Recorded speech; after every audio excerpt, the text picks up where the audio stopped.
Alright, today was one of those crazy hot days. So I was out a little bit earlier playing around. I recorded a few things, but we got a little bit of a storm and it just brought the temperature down, so it feels so much better.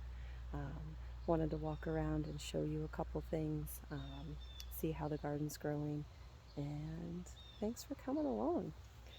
Alright, so this is our cattle panel trellis. At some point this is just going to be a complete archway of green. And then here are our winter squash going all down this side and all down that side. I've got radishes planted in with those that I'm just going to let blossom because they're supposed to draw in the parasitic wasps and help with the bug issues that come along with winter squash. Right here is our Tumbling tomato plant.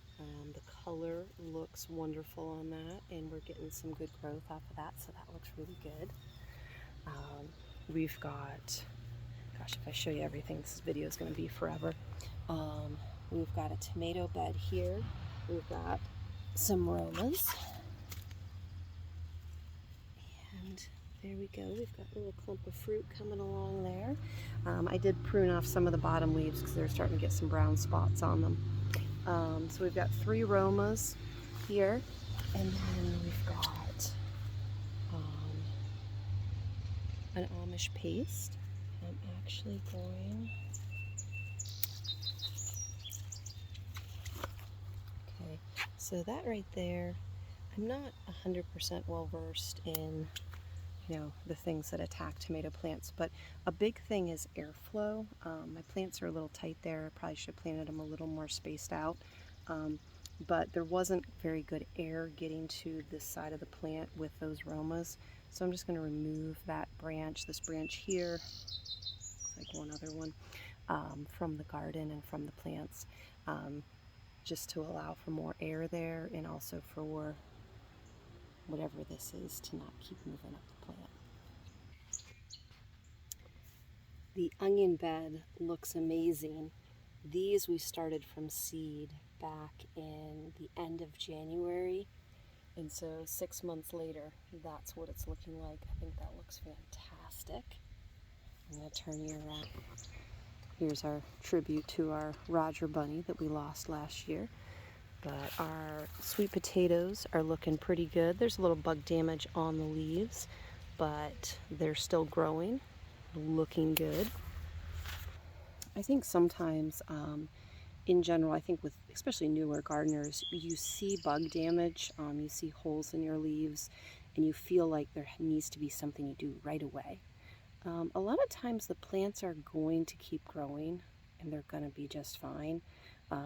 If you kind of allow the balance of a healthy garden and healthy soil and lots of things going on in your garden, if you just let the balance take care of itself, it's going to be okay. There are some things you're going to have to pick: squash bugs, you're going to have to pick Japanese beetles, you're going to have to squash cucumber bugs, you're going to have to pull green caterpillars off of your cabbage and that kind of thing. But a lot of times if you're just seeing little holes in the leaves, you're going to be fine. It's all about balance. So I think, like I said, if I tried to show you everything, I'd be here all night. One thing I've mentioned in my tomato videos, make sure you don't take the top off your tomato plants accidentally. Don't leave the top of the tomato plant alone so you don't actually accidentally top your tomato plant. Guess what I did? I topped this tomato plant. If you look here, there is no top to that. I don't even know how I did it. I think it must have been like right there. The blossoms that are on it are fantastic. It's going to produce some nice fruit, but I definitely took the top off of that one. I don't know when I did it. I must have been probably talking to the camera and not paying attention as closely as I should. I'm going to try to let, if it throws off a sucker, leave that sucker on it and just kind of let that take over, and let that take over as the top of the plant. Or we'll just let this fruit produce and cut the plant out and go from there. Mistakes are okay. And then here is my black strawberry. He's a little sad. It's been really hot. But this is the one, when I tied it up, I kind of like damaged the stem some. It's trying to come back around.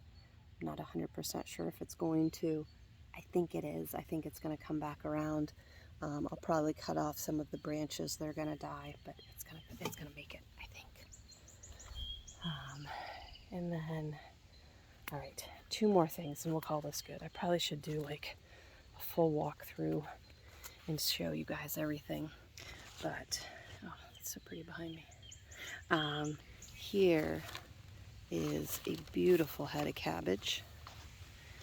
The cabbage is actually doing way better than I thought. Like, this guy's a little baby guy. So I think this one that I showed you first is going to become a nice old big bowl of coleslaw here pretty soon.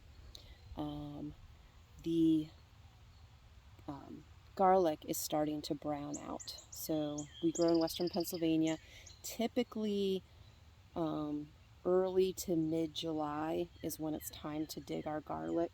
And when the stems, when the greens are about 2/3 to 3/4 brown, that's when we will dig those. So we remove the scapes. There's Black Kitty back there. We remove the scapes, and now they're starting to brown out. In 2-3 weeks, somewhere in there, we will be digging those and hanging those under a covered patio and letting them cure for 2 to 4 weeks. We tend to go closer to 4 weeks, sometimes due to laziness and just doing other things. And one last thing here, the pole bean is working its way. I feel like by this weekend, that is going to be up to the upper fence there. So, thank you for coming along for our journey with our garden this year. It's looking pretty good. We're hoping for a great harvest this year, and also just a lot of learning that happens through playing in the soil and growing plants. Thank you for joining us, and we'll see you on the next one.